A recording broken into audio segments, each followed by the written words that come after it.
Well, hi everyone. It's Tuesday night. It's about 10 to 8. I've put in another 12-hour day. But I enjoy doing this though. So although, as I told you repeatedly, I absolutely despise work. I always enjoy teaching history.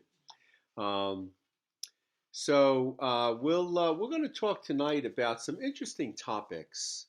But before we do that, I made an appeal to you all to reach out for me, to call my office or text me or email me. And of all the students in class, all 25, I had one student who reached out for me. Now, I'm not quite sure why that is, but I'm becoming increasingly concerned that A, you're either not getting these lectures or you're simply do not have internet access. Either way, it's a problem, so you're going to have to contact me.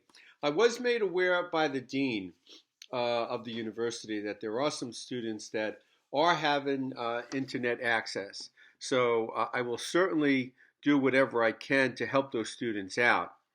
Um, Now, what my plan is I'm going to put together a synopsis of all the lectures that we've covered to date. I think that will help you. It's a real pain in the neck for me to do because it just takes a lot of time. I have to sit and type.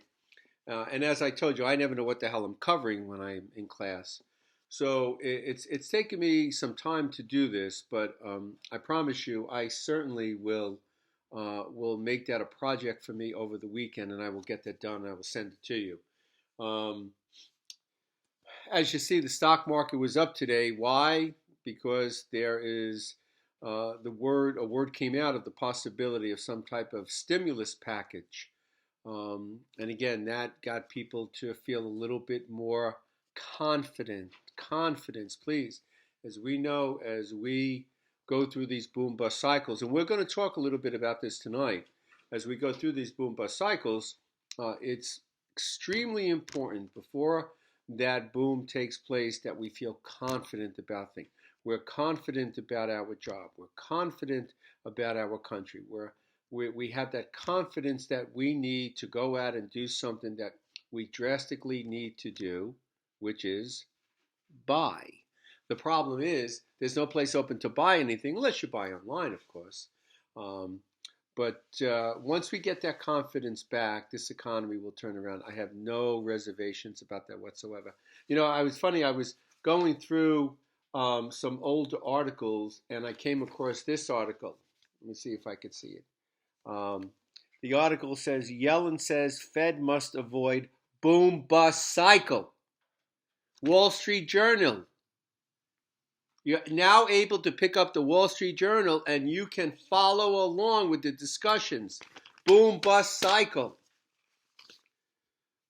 Okay. Well, again, I've made this appeal, and I'll do it again. Please reach out for me. Let me know that you're getting these lectures. Let me know how you're feeling. Everything's okay, and if I can be in any way of assistance to you. All right.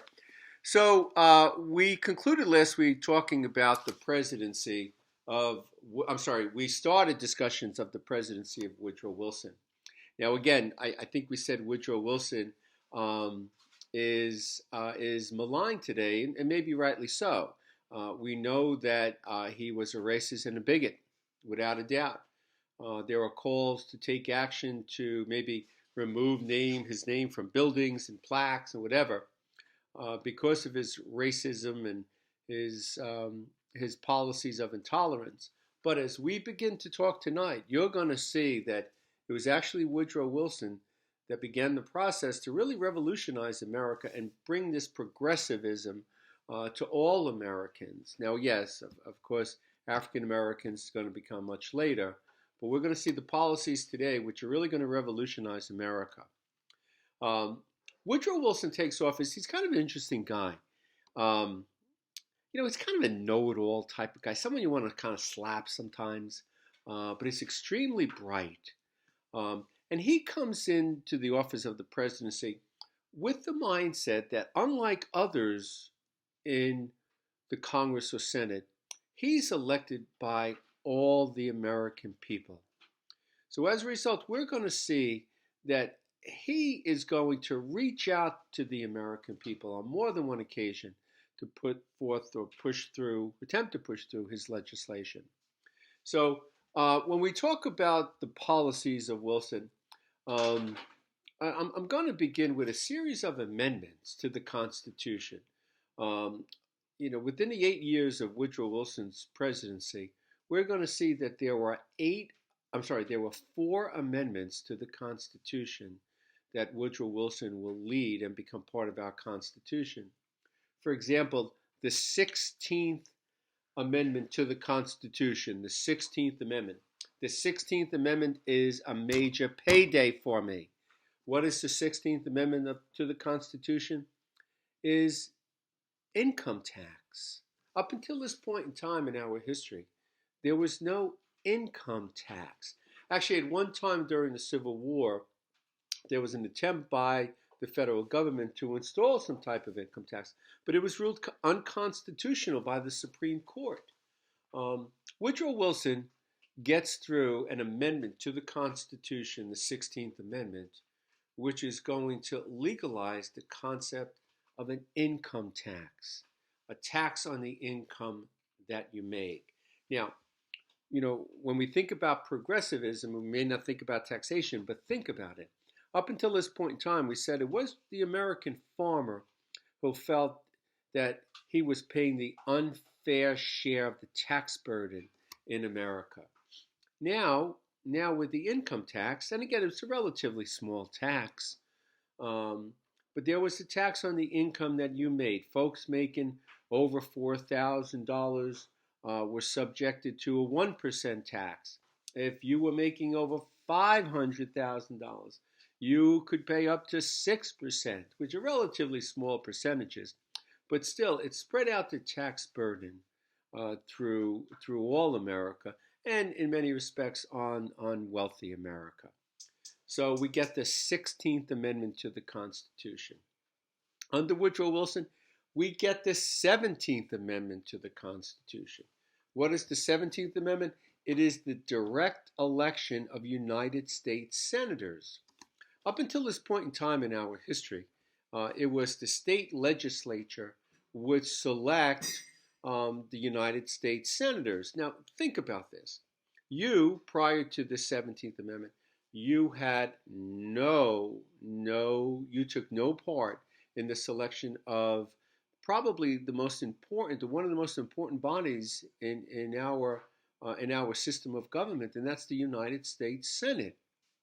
Now, under the 17th Amendment, the voter, could go to the poll and you can select whomever you choose to represent you in Washington.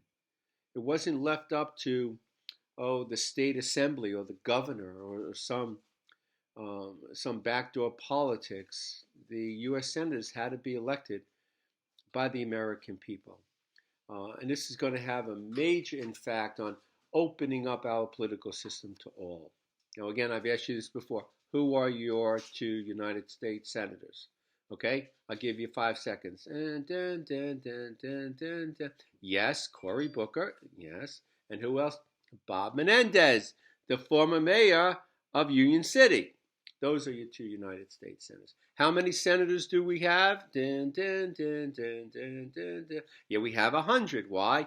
2 per state. Remember going back to the discussion of big state, small state when we talked about the Constitution? Give you another question. How many United States senators are millionaires? Well, depending on what statistics you believe in, probably about 92 of the 100 U.S. senators are all millionaires. Okay, so it is a millionaires club. So we have the 16th Amendment, we have the 17th Amendment. We have the 18th Amendment, the 18th Amendment to the Constitution. By the way, this is not a good one. The 18th Amendment to the Constitution,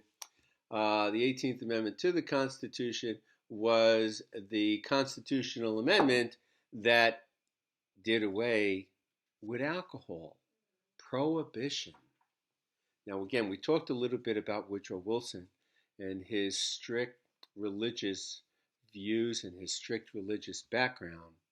Remember, we said he was brought up by a Presbyterian minister who installed these strict views. And according to Woodrow Wilson, alcohol was something that was bad. And so he was able to get through the Congress and the states an amendment prohibiting the sale of alcohol. Interesting. And then finally, and probably what Woodrow Wilson is most known for is the 19th Amendment. What is the 19th Amendment? The 19th Amendment gave women the right to vote. Now, again, this is 1919, 1920. Up until this point in time in our history, half of the population, more than half of the population, could not take part in the political process. Why? They were born female. Woodrow Wilson set out to change that. And now he allowed the right to vote to all Americans. Got to be careful when I say that. But he allowed the right to vote to women. All right, revolutionized America. Some of the other policies of Woodrow Wilson, well, there was the Underwood-Simmons tariff. This was a tariff which, it was a law that substantially cut the tax on goods coming into America. Think about it. Big business likes taxes on goods coming into America. But that hurts you and I, the American consumer. Woodrow Wilson reduced these taxes, these tariffs. Why? More goods coming in, it creates something that benefits you and I, the American consumer, and that is competition. Woodrow Wilson reduced tariffs by 40 to 50% on goods coming into America. Why? To make things better and cheaper for you, the average American. Woodrow Wilson passed the Keating-Owen Act. Keating-Owen Act. And what this basically did was outlaw the use of child labor. Up until this point in time, children were working in the factories. Now, under this act by President Roosevelt, it prohibited the sale of goods made by children in interstate commerce. So it was a way to attack this issue of childhood labor. Children should be home in school. They should be home or at school. They shouldn't be working in shops and mines.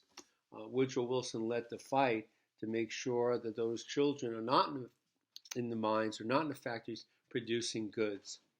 It's under Woodrow Wilson we get the Smith-Lever Act. For the first time, the federal government is going to grant money to schools. Schools. Again, we've had this discussion on more than one occasion. Why are you in school? You were in school to elevate yourself, elevate yourself socially, elevate yourself economically. Think about it, those children that are in depressed areas or are in rural areas, and this was primarily towards rural America, farming America, where the schools did not have the resources, they did not have the books, they did not have the supplies needed to properly educate their children. Woodrow Wilson made sure for the first time in our history that the federal government is going to grant some money to these farming or rural schools.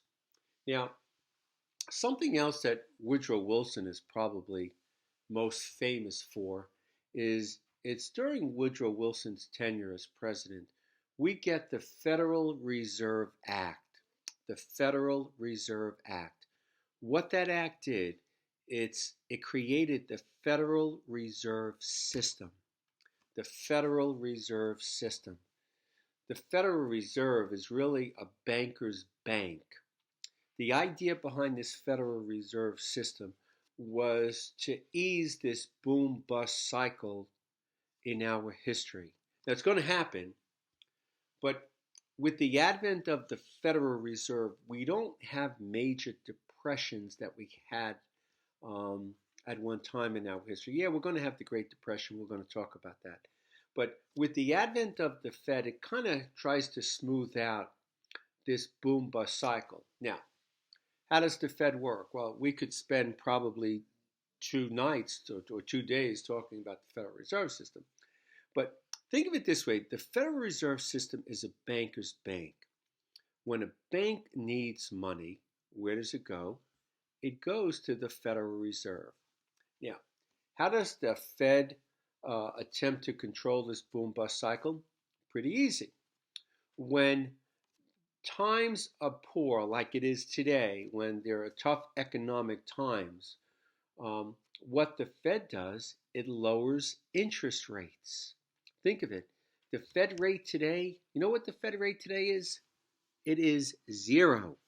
Zero. Why? The Fed wants banks to bank. They want banks to borrow. They want banks to give you, the American people, money. Why?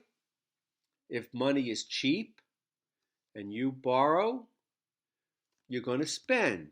As you're going to spend, you're going to put people to work. The more people work, the more going to spend. And what's going to happen? Yes, what's going to happen? Yes, the economy is going to boom again. So the whole idea behind the Fed is to kind of soften this boom bust. When bad times like it is now, the Fed lowers interest rates. Banks go to the Fed, they borrow money, they turn around, they lend it to you at cheap rates. I closed a mortgage today. This young couple bought a home. Their mortgage interest rate was 3.25%. Now, when I first bought my home, my interest rate was 16.5%. Why? Today the Fed wants people to go out and buy and spend to get this economy going again. Now, think of it reverse. When the economy is booming, there's always the concern with increases in prices, inflation. We don't like inflation. So when the economy is booming, what the Fed does is they'll step in and they will raise interest rates. So if they raise interest rates to banks, banks then not sure they want to borrow, but more importantly, if they borrow from the Fed, they charge you higher interest rates. If you're paying a higher interest rate, you may think twice about taking that loan out. What that has a tendency to do is to settle the economy a little bit. So the whole concept behind this Federal Reserve System was try to even out, I shouldn't say even out, but try to shorten the length of this boom bust period in our history. And it has been very successful. In the crash of 2008, I don't know what would have happened but for the Federal Reserve System. And you see today what the Fed has done. The Fed has made sure, has assured banks, has assured whomever that we will spend money. The more money we spend, it's good for the economy. So it's really under Woodrow Wilson that we get the Federal Reserve System, which is really going to revolutionize America. And then finally, under Woodrow Wilson, we get certain anti-monopoly laws. It's during Woodrow Wilson we get the start of the Federal Trade Commission. Federal Trade Commission is still in effect today. And what the Federal Trade Commission does, it makes sure that there are fair trading across the United States. Make sure that there's no monopolies taking place, making sure that businesses trade and operate evenly in a fair environment. Why? We want competition. Competition is going to give you a better product and drive down the price. So during Woodrow Wilson, we get the advent of really some significant pieces of legislation that are still in effect in America today, and it's going to revolutionize America. So when we think about Woodrow Wilson, yes, he's a racist, he's a bigot, he's a despicable guy. But when we look at his policies, there are really some great policies that will come out of the 8 years of, I shouldn't say 8 years, it's really more like 7 years. We're going to talk about that, of the Woodrow Wilson administration. All right. And again, like I said, I'll try to put together some documentation on this, and I'll probably send it to you over the weekend. So the American economy is doing good, and life in America is changing for the better. But then, all of a sudden, that's going to change.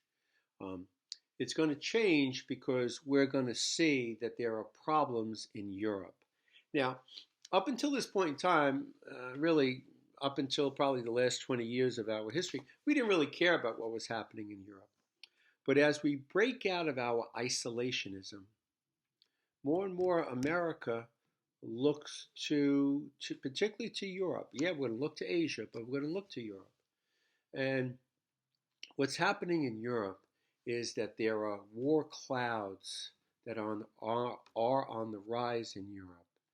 Europe is very much broken down. It has become almost bipolar. There's war in the air. It's just a matter of time. And this war is the devastating war called the First World War. I'm going to send you some statistics on this war, and it's really devastating. It actually tragic. I'm trying to think catastrophic. I'm trying to think of the appropriate words to describe the carnage and horror of the First World War. But when we talk about the First World War, we have to talk about the causes of the First World War. And I see it as five major causes of the First World War. The first one is what is known as nationalism. Nationalism. What is nationalism? It's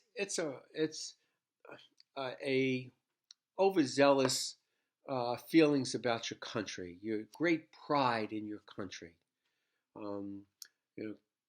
Country folks in a country come together and they unite. We saw this in our country. Probably the last real rise of nationalism was after we were attacked on September 11th. It's that unbending patriotic feeling that you have about your country. What we see is, particularly in Europe, European countries are developing this rise of nationalism, proud and patriotic. And the last thing we need to happen is there to be a skirmish, because that skirmish potentially could lead to something more.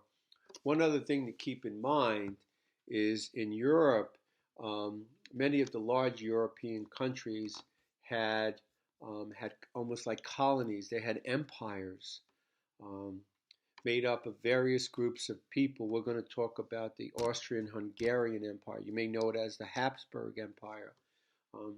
This was a large empire made up of many different nationalities. Europe is caught up in this rise of nationalism, and many of these nationalities are now longing for their independence.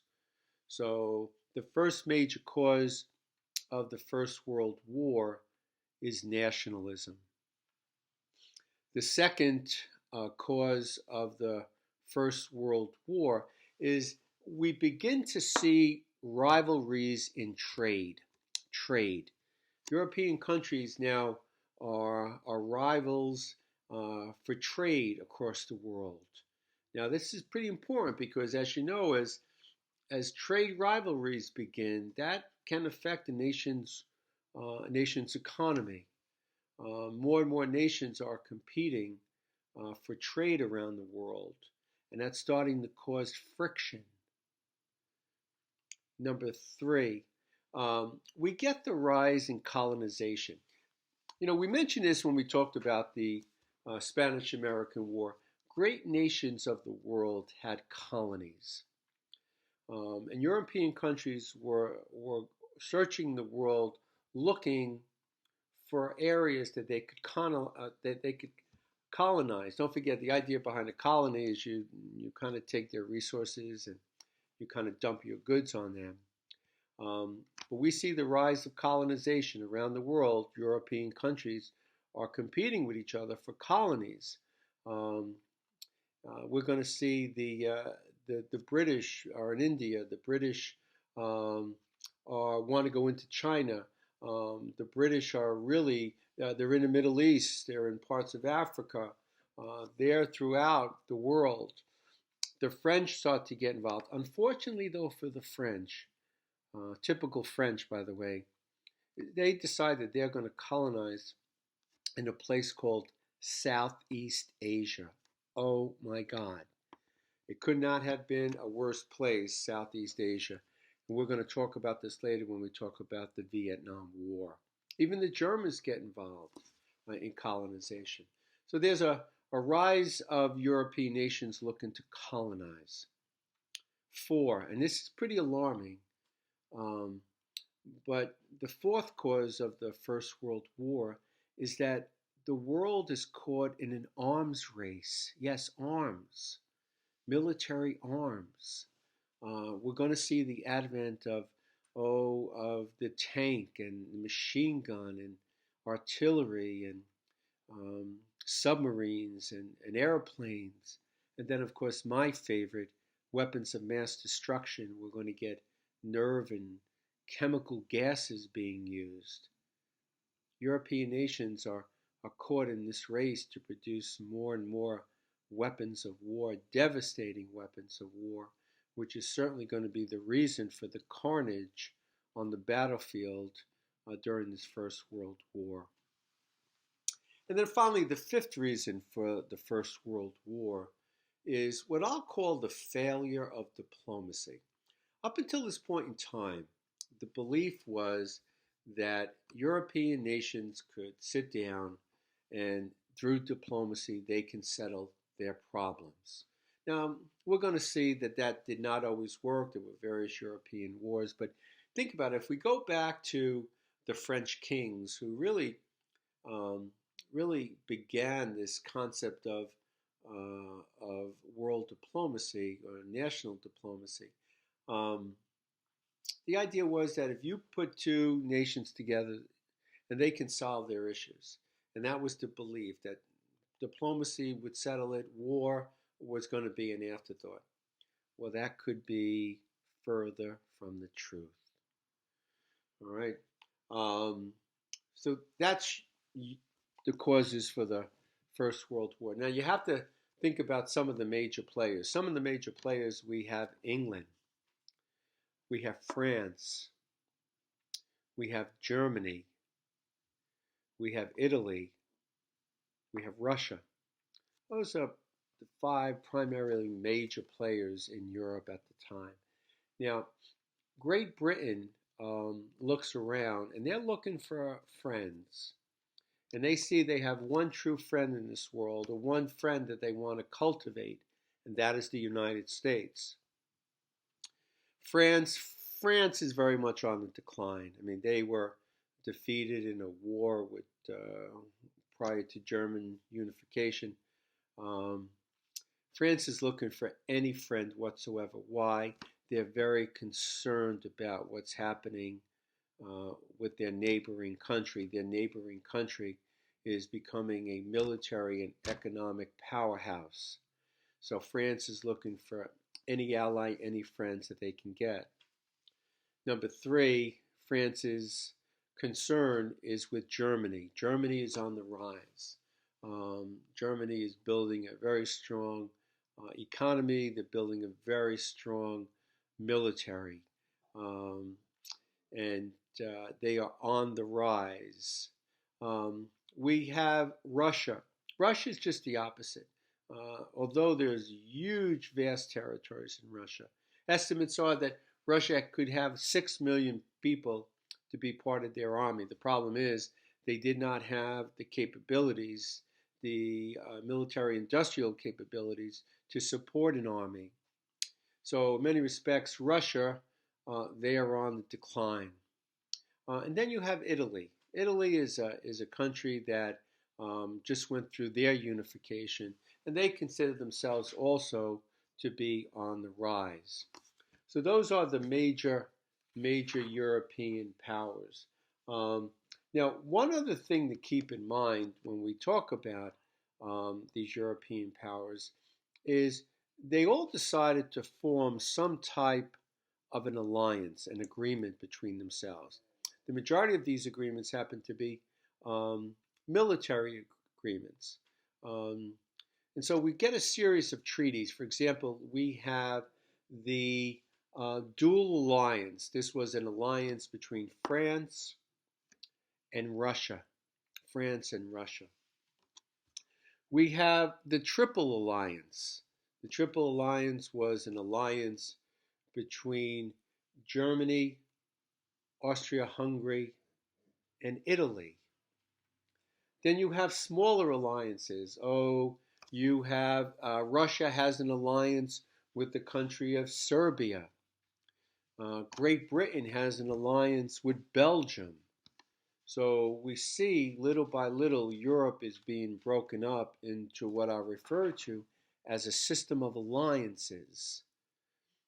Now, as you know, before we go to war, something has to occur. And what has to occur is some type of an emotional spark.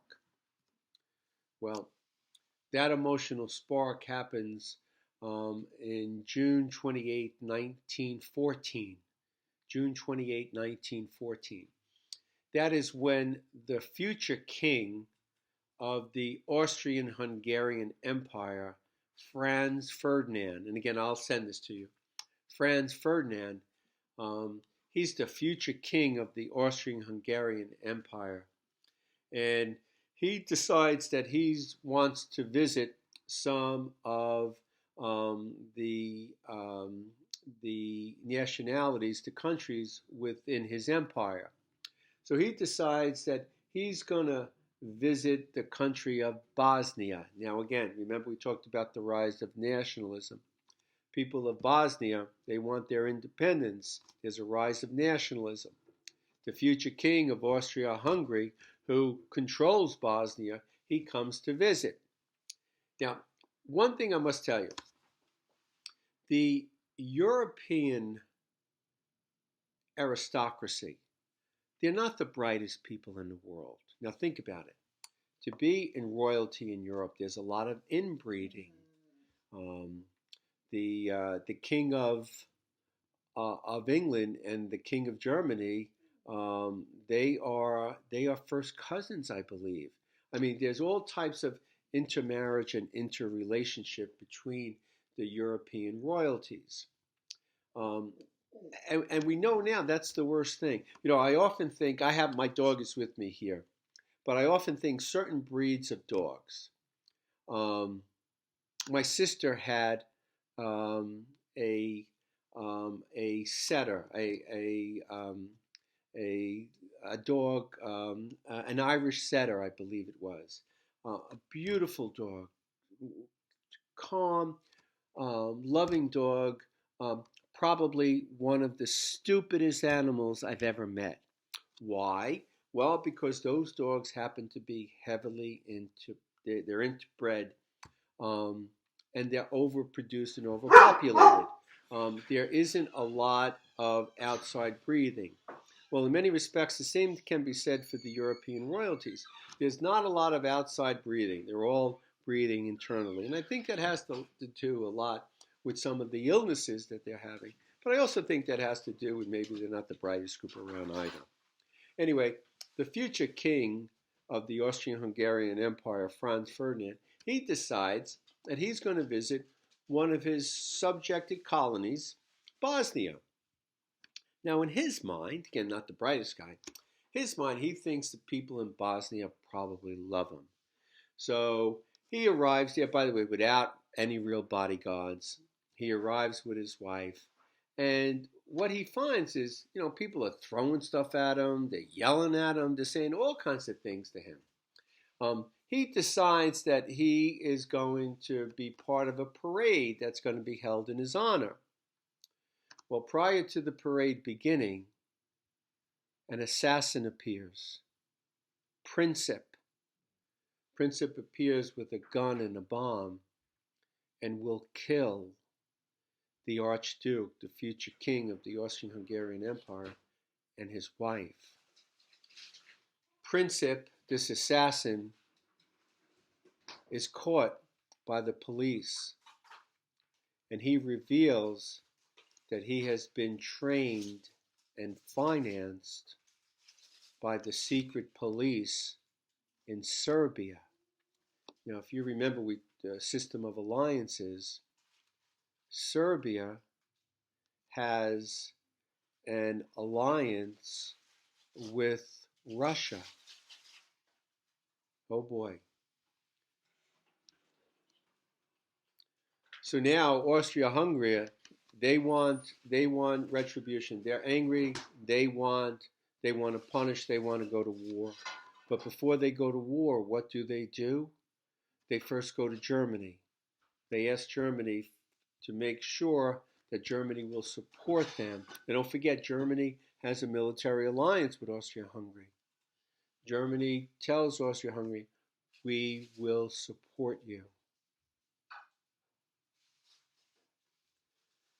Austria-Hungary sends a letter to Serbia, basically an ultimatum. As Serbia tries to negotiate, Austria-Hungary attacks. Now, when they attack, remember that system of alliances. But more importantly, think about dominoes.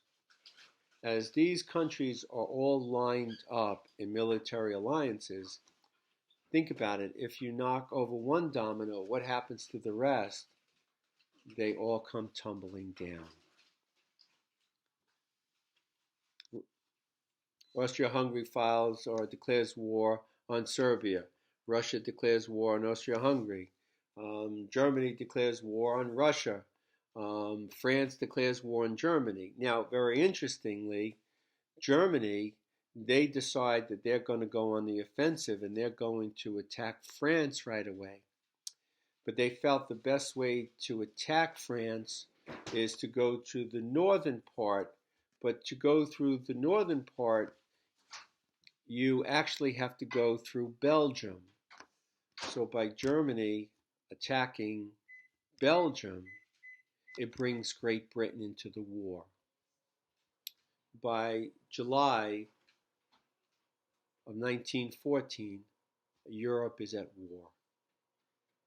Now, I'm going to give you some statistics, but it's a devastating war, even more so than the Civil War in the sense that Europe is still fighting with old military techniques. You have one nation on one side, you have your opponent, your enemy on the other side, and you would attack each other. You would hope to overpower. You would hope to outflank. But now, as armies attack, what are they doing? They're attacking into machine guns. They're attacking into mines and artillery. And of course, my favorite, they're attacking into weapons of mass destruction. They're attacking into mustard and nerve gas. If you read anything about these chemical weapons, particularly mustard gas, what mustard gas would do, in your lungs you have little hairs that kind of push the junk out of your lungs. What nerve gas does, it burns the hairs or the cilia from your lungs. So in actuality, what you do is you drown in your own saliva. It's a terrible, terrible way to die. And these are the weapons that are being used. Nerve gas, if you were hit with nerve gas, you would be blinded right away. So this is a terrible, terrible war. And think about it. Let's say I was shot or injured on the battlefield. What's my chance of recovery? Very thin. You didn't have any real medical techniques. You didn't have mobile hospitals of any kind. And think about it, you didn't have any antibiotics to fight the infection that ultimately would accompany some type of wound on the battlefield. So chances are, if you were injured on the battlefield, you had two options. One is, if you were lucky, you faced amputation, cut off your arm, your leg. But second is that you would die. Just to show you a little bit of the devastation of the war. The war begins sometime the middle of July 1914 By the end of August, some 6 weeks later, 500,000 soldiers will die on the battlefield. Again, think about that for a second. In just some 6 weeks, 500,000 soldiers will die. We're devastated at the loss of life here in America as a result of the Iraqi and Afghanistan wars, but I think those numbers are 67 or 6,800 total in all the years of fighting in Iraq and Afghanistan. Here we're talking in 6 weeks, we're talking 500,000 people will die on the battlefield. So this is really a devastating war. And just keep this in the back of your mind. This war is basically going to wipe out an entire French military generation. Those young French soldiers, those lieutenants and captains and majors and all, many of those younger officers are going to die in battle. So when the Second World War rolls around, much of the French General Army staff are made up of very older military leaders that maybe are not as well versed in various newer types of military conflicts, as well as technology in the battlefield. So this is really, really a devastating war as far as the carnage and the loss of life that's going to occur. And again, I'm going to give you some statistics about that. Now, as the war begins, what is America going to do? Well, yeah, America sees what's happening, but at the same time, America sees an opportunity to do what? To trade. America sees an opportunity to trade. Why? As countries are at war, they're going to need more and more of American goods. So for the first few years of the war, America is going to attempt, I shouldn't say exploit, that's not a correct word, but certainly America is going to want to sell our products to any European nations that are going to want our products. And Europe wants our products. Don't forget, Europe is attempting to produce industrially the goods that they need to fight this war, so they're going to need other products. And where are they going to get them? From the good old United States. So we see an opportunity here to maybe profit from this war. But gradually we're going to see changes. Gradually it becomes more and more evident to Woodrow Wilson. And there's going to be a series of events that are going to take place that are going to convince Woodrow Wilson that, maybe it's time for America to get involved here. Now, as you know, before America goes to war, there has to be some type of an emotional spark. Now, in this case, in World War II, we have two emotional sparks. By the way, remember, there are causes of war, and then there are the sparks that are going to lead us to war. Two different concepts. Two sparks that I see that are going to bring America into war. Number one, that is the sinking of the Lusitania. The Lusitania. The Lusitania, I think it was May 7th, 1915, was a British ship that was setting sail from New York to London. The Lusitania had almost 1,200 passengers on its ship, and you had about 128 Americans on that ship. Lusitania is going to set sail for England. Now, it's interesting, prior to the Lusitania sailing, the British government, let me rephrase that. Prior to setting sail, by the way, this was a British ship. The Lusitania was a British ship, wasn't an American ship. It was a British ship, had almost 1,200 people, had 128 Americans on board. This British ship heading to Europe, but prior to the sailing of the Lusitania, the German government actually put an ad in the New York Times. I'm not sure what date it was. I don't know if it was May 4th or 5th or 6th, 1915. put an ad in the New York Times telling Americans, stay off this ship. Interesting. Germany had warned Americans, stay off this ship. But yet still 128 Americans decided that they were going to sail. Now you think to yourself, why? Well, uh, this brings us to maybe the stubborn nature of Woodrow Wilson. Woodrow Wilson believed that as a neutral, America had certain rights. And one of the rights as a neutral that America had was the right to go anywhere we wanted, sail on any ship, in any area, even in war zones. As a neutral, according to Woodrow Wilson, we had rights. And one of the rights we had as a neutral is to trade with whomever we want. And as an American, we can go anywhere we want while we're neutral. Now, if you think about it, it's kind of ridiculous that the president would think like this. Europe's at war. War is not fair. War is not fought, in a friendly, compassionate way. It's war. So Americans sail on this ship, although the German government told us stay off.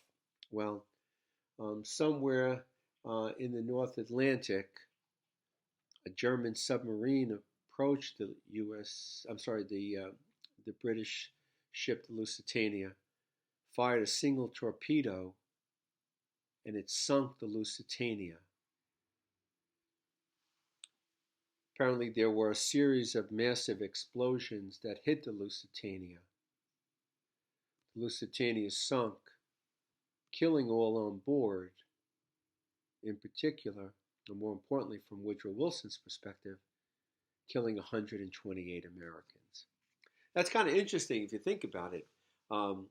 Reports are there was a series of explosions that took place when the Lusitania was sunk. Well, how could there be a series of explosions? Well, we kind of speculate now that, well, besides carrying Americans, the Lusitania was carrying gunpowder and weapons of war.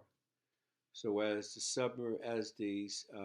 torpedo hit the Lusitania, started a fire, which then ignited the contraband on board, sinking the Lusitania. Woodrow Wilson is outraged by this. Although it's still kind of interesting, still Americans are not really sure we want to get involved in this war. So Woodrow Wilson goes to the German government and tells the German government, hey, enough, no more submarine warfare. German government replies, okay, we won't do it anymore. Now it's kind of interesting the reply of the German government. Why did they agree to suspend submarine warfare? Well, we speculate why, because they don't want America involved in this war. Again, the thing that feared Hitler the most wasn't the United States, but it was the United States capabilities from a military-industrial capability, a military-industrial capacity. But then the second cause, or second emotional spark, was sometime in February of 1917, the British Secret Service steals a letter that was written by the German foreign minister. This is what is known as the Zimmermann Note. The German foreign minister wrote a note. He wrote this note to Mexico. And he tells Mexico, hey, in the event of war with the United States, war between Germany and the United States, the German government had asked the Mexican government to attack the United States. Attack the United States, bog the United States down here in North America. And if Germany is successful in this war, they will return to Germany the southwest portion of America that we've taken during our Manifest Destiny during the U.S.-Mexican War. This again outrages the president, members of Congress, so that in April of 1917, the president goes to the Congress and gets a declaration of war. America is going to war. Now, we think about the goals and aims of American policy. Are the goals and aims of American policy there for America going to war? Well, if you think about it for a little bit, number one, before America goes to war or takes any action, our security must be threatened. Well, clearly the Zimmerman Note is a threat to America. The idea that Mexico was going to attack us at the bequest of Germany. Another issue to keep in mind is we see prior to the war, Germany, particularly Germany, is starting to travel and spend more time talking to South American and Central American countries. Again, we don't like that. Why don't we like that? Where is South America? Where is Central America? Within our hemisphere. So we don't particularly like that. We find more and more that Germany poses a threat to the security of the United States. Number two, trade. Again, before America gets involved in any foreign event, any war, somehow our trade must be affected. Well, of course our trade is being affected. The idea that this war and this submarine war in particular is going to eventually hurt our trade. But we discover later on that U.S. companies had lent England and France several billions of dollars. So think about the impact on the economy. American banks had lent European countries billions of dollars. I think the estimate was like $3.2 billion. Now think about it. If England and France loses this war, what's going to happen to those $3.2 billion? It's going to cripple the American banking industry. So we have an economic issue and a trade issue that is going to push us to war. Number three, before America gets involved in any foreign event, we must believe we're advancing the principles of freedom and democracy. Think about it. Great Britain is a democracy. France is a democracy. Germany, it's run by a king. Austria-Hungary, run by a king. So we have this issue here of advancing the principles of freedom and democracy. One other thing that has become popular of late, I shouldn't say of late, but it's become popular, and that is something very important happens in March of 1917, and that is we get the Russian Revolution. March 1917, a revolution takes place in Russia, and where the Russian Tsar, the king, is overthrown, and a form of democracy comes to Russia. Now, this is very important to President Wilson because President Wilson now could say, hey, America is going into this war to make the world safe for democracy. Democracy. Again, before America gets involved, those three goals of American foreign policy must come into play. So America goes to war. And again, it's a devastating war. And up until the America entering the war was really kind of bogged down. What would happen? There would be an area between the warring nations, and I will refer to this as no man's land. Typically, it was a 10-mile wide area that may be separating the warring powers. Well, that no man's land is going to switch back and forth probably around 10 miles or so until the Americans entered the war and broke through this stalemate that had occurred, broke through this no man's land. Don't forget, these are crazy Americans. They can't wait to get there. they're going to make this world safe for democracy. And wouldn't you know it, with the push of the Americans and the use of the British Navy to surround the various ports, cutting off trade, particularly of Germany and its allies, Germany begins to starve. Now, let's be very clear here. Germany is not defeated militarily. Yes, they got these crazy Americans they have to deal with. Yes, their people are suffering. Yes, they're being starved from an economic perspective. But Germany is not defeated. Okay, be very clear here. Germany is not defeated. Yeah, they're having a tough time, but they are certainly not defeated. They have the military capabilities to continue this war. Now, when America enters this war, President Wilson puts forth what he considers the American war aims. These American war aims are known as the 14 points. The 14 points. These are America's war aims.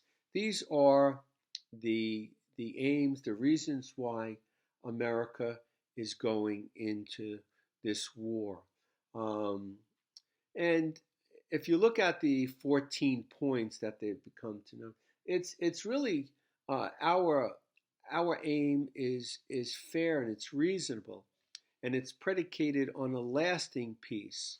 For example, in Wilson's 14 points, he talks about freedom of the seas. We should be able to trade with whomever we want. There shouldn't be any restrictions. Number two, no more secret treaties. Okay, treaties should be open and should be published. They shouldn't be secret or secretive. Those European nationalities seeking their independence, they should be granted their independence. Let's give these national people the right to govern themselves and create their own countries. And then finally, very importantly, Woodrow Wilson believes that what the world needs is some type of world body, some body in which representatives from around the world can send representatives to work out the problems of the world. Woodrow Wilson believes if you can sit down and talk, again, that idea of diplomacy, if you can sit down and talk to your adversary, hopefully you can work something out and you could then avoid going to war. Woodrow Wilson felt it was very important for the world to have this world body. This world body will become to known as the League of Nations. The League of Nations. This is a world body in which representatives from around the world will send representatives to talk through the problems of the world and to talk through problems that countries are having. Well, as I said, with the push of the Americans and with the use of the British Navy, eventually there will be a change in Germany. The king abdicates, the king leaves, he resigns. And for the first time since German unification, a democratic government comes to power in Germany. And this democratic government, when it comes to power, the first thing it will do, it will ask for peace. By the way, keep this in the back of your mind, that German democratic government, the Weimar government, and I'll send it to you, many of the leading members of the Weimar government happen to be Jewish. So as the new government takes over in Germany, this new government will ask for peace. World War I comes to an end. Now, if you think the war was bad, oh my God, wait until we talk about the peace treaty that's going to come next. Without a doubt, the peace treaty was a failed treaty. the peace treaty ending the First World War was a peace to punish Germany, which is not what President Wilson wanted. The European countries, because of the carnage and devastation that they sustained, particularly the French, they wanted to punish Germany. As representatives from around the world are going to send delegates to a peace conference. The peace conference is going to be held at the old Palace of Versailles, the palace of the French king. Beautiful, beautiful place. Again, if you ever get a chance, you have to go to Europe. The French king always felt that, you may have heard the expression, keep your friends close and your enemies closer. Well, the French king had built this huge, beautiful palace. It had the best of everything.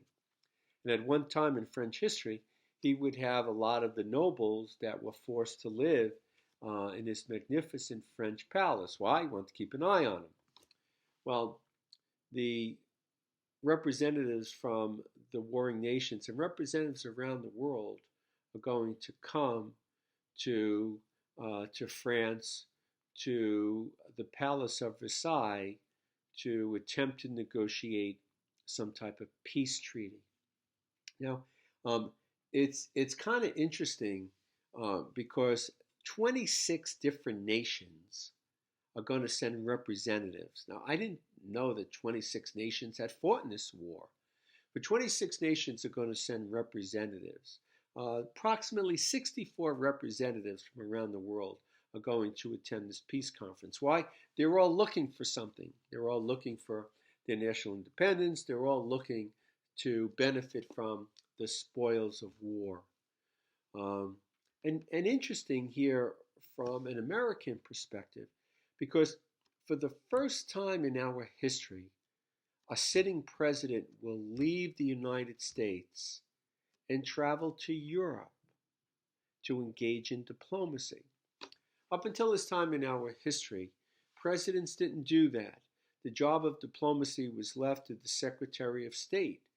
But Woodrow Wilson thinks this is so important that he decides he's going to travel to Paris and he's going to take the lead in the negotiations to end to put forth a peace treaty to end the First World War. And again, this is what is known as the Treaty of Versailles. Now, tons of good books about the Treaty of Versailles. What I find to be so interesting about the Treaty of Versailles is, besides the fact that everyone is there, every nation is there. Again, there's 26 nations there. Everyone trying to get something from this war. But ultimately, the war will come down to five major players. Five major players. The treaty and the representatives, going to be five major countries and representatives that are going to negotiate this peace treaty. Number one, of course, the United States. The United States under Woodrow Wilson is going to take the lead. Number two, we have Great Britain. David Lloyd George, the Prime Minister, is going to be an active participant. France, Prime Minister David Clemenceau, and I'll spell that out for you. Clemenceau. He will be a major player. You have Italy. Now, why Italy? Well, it turns out that Italy in 1915 switched sides. If you remember, we said Italy had an alliance with Austria-Hungary and Germany. In 1915, they switched sides and they fought with the Allies. They fought with the Americans and the British and the French against Germany and Austria-Hungary. So the United States, you had Great Britain, you had France, you have Italy, and the last country, Japan. Japan played a formidable role in the negotiations. Now, The question I have to ask you, who's missing? The Russians. Well, the Russians dropped out of the war 1917, 1918, and they signed a separate peace treaty with Germany. Austria-Hungary. Where's Austria-Hungary? They were the ones that started this war to begin with. But finally, number three, I ask you, where is Germany? Where's Germany? Why wasn't Germany able to participate in this peace treaty negotiations? Obviously, it has to tell you that Germany was going to be given a treaty without any negotiating whatsoever and was going to ask to sign that treaty. We're going to find out that this Treaty of Versailles is actually a treaty predicated on punishing Germany. This Treaty of Versailles is going to devastate Germany. This Treaty of Versailles is going to be probably the single greatest factor that is going to lead to the Second World War. And again, keep in mind, Germany is going to be given this peace treaty, this new German government. They're going to be told to sign this treaty or else war is going to begin. And again, many of the leading representatives of this new government are what religious ethnic background? They're Jews. So you can see after this peace treaty is signed and the problems that Germany has, the anti-Semitic feelings that the German people are going to have at this government for signing this treaty, which is going to devastate Germany, which ultimately is going to lead to the rise of the Nazi Party and Adolf Hitler. All right, it's I've been up for a while now. We've gone for about an hour and 10 minutes. So again, my goal this weekend is to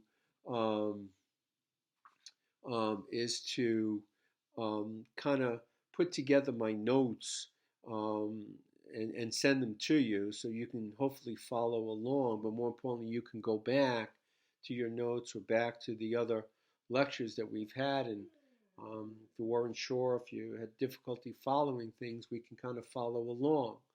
So that was my goal for the weekend, to try to get something to you. And then we'll continue. We're gonna go through the Treaty of Versailles. We're gonna go through America 1920 pretty quickly, and then we're going to get right into the Great American Depression. Yeah, we have tough times now, but nothing compared to America in 1930. Again, we did not have an active Federal Reserve System. We did not have the capabilities that the government has today to get us out of tough economic times. The American economy basically just completely falls apart. And it's a very, very, very devastating time in our history. So we're going to go through the signing of the Treaty of Versailles, America in the 20s, and we're going to get right into the Great Depression. Why? I want to get right into World War II and the aftermath. Think about it. We live in a world shaped by the events of the Second World War. Many of the problems that we have today are problems that came out of the Second World War. So I really would like to spend as much time as I can talking about America, particularly America post-World War II. All right. I think that's it. Please email me any comments. Call me if you have any questions. Text me. Do whatever. But I will get something to you over the weekend. All right. Be safe. Be smart. If you can, be a good Americans. Maybe spend some money. We went to my favorite restaurant over the weekend. It was closed, but we ordered food. We took it out. And we ate it at home. All right. So if possible, be a good American and spend some money, be a good American, keep an eye on your neighbors and those maybe that are homebound. All right. See you next week.